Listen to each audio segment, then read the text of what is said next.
क्या लोकसभा में ममता बनर्जी की पार्टी टीएमसी का सिटिंग अरेंजमेंट बदलेगा? क्या इससे ममता बनर्जी बिना बोले कुछ खास मैसेज दे रही हैं? क्या ममता बनर्जी के सांसद INDIA गठबंधन के साथ नहीं बैठेंगे? ये सारे सवाल लोकसभा सत्र के बीच खड़े हो गए हैं। दरअसल चर्चा है कि लोकसभा में सीटों के अरेंजमेंट को लेकर टीएमसी और लोकसभा अध्यक्ष ओम बिरला के बीच अलग से बातचीत चल रही है। टीएमसी के सांसदों का सिटिंग अरेंजमेंट INDIA गठबंधन से अलग हो सकता है। अब आप सोचेंगे कि आखिर अलग बैठने से क्या होगा, तो आपको बता दें, लोकसभा में बैठने के अरेंजमेंट से भी बहुत खास मैसेज जा सकता है। दरअसल लोकसभा स्पीकर ओम बिरला ने INDIA गठबंधन को सिटिंग प्लान दिया है, लेकिन इस पूरे प्लान में टीएमसी को शामिल नहीं किया गया है। हालांकि ममता बनर्जी की पार्टी भी विपक्षी गठबंधन का ही हिस्सा है और उम्मीद की जा रही है कि वह उसी ग्रुप में बैठेगी। लेकिन अब चर्चा ये है कि टीएमसी स्वतंत्र रूप से अलग ओम बिरला से बातचीत कर रही है।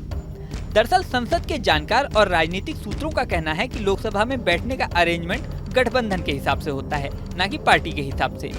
सत्ताधारी गठबंधन के सदस्य एक तरफ बैठते हैं और विपक्ष की गठबंधन की पार्टियां एक साथ बैठती हैं। इससे पार्टियों के बीच समन्वय के साथ साथ सदन के मैनेजमेंट में मदद मिलती है। लेकिन सूत्रों का कहना है कि INDIA ब्लॉक स्पीकर से एक ग्रुप के रूप में बात कर रहा है, लेकिन अब ऐसा लग रहा है कि टीएमसी कुछ अलग ही प्लान कर रही है। माना जा रहा है कि इसके पीछे ममता बनर्जी की एक खास सोच हो सकती है। संभवतः वो अपनी पार्टी की पहचान INDIA ब्लॉक से अलग बनाने की कोशिश कर रही हो। उनकी प्लानिंग हो सकती है कि उनकी पार्टी बीजेपी विरोधी पार्टी के रूप में अलग पहचान रखे।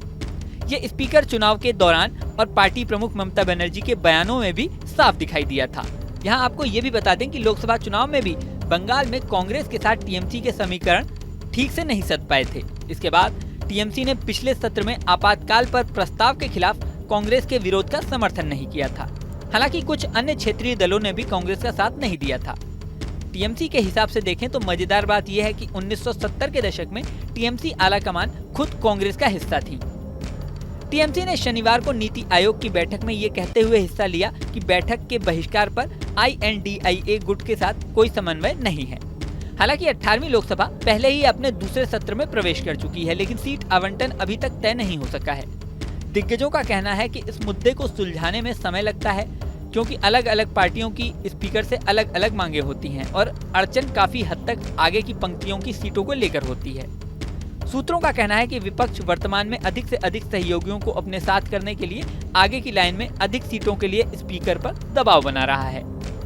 कांग्रेस को आगे की पंक्ति में और ज्यादा सीटें चाहिए। इसके अलावा विपक्ष में समाजवादी पार्टी और DMK के लिए भी प्रमुख पदों की जरूरत है। उम्मीद है कि शिवसेना UPT को भी आगे बैठाया जा सकता है। टीएमसी के एक सूत्र का कहना है कि अभी बातचीत चल रही है, बैठने की व्यवस्था जल्द ही फाइनल हो सकती है। न्यूज नेशन अब व्हाट्सएप पर खबरों के ताजा अपडेट के लिए न्यूज नेशन के इस QR कोड को स्कैन करें।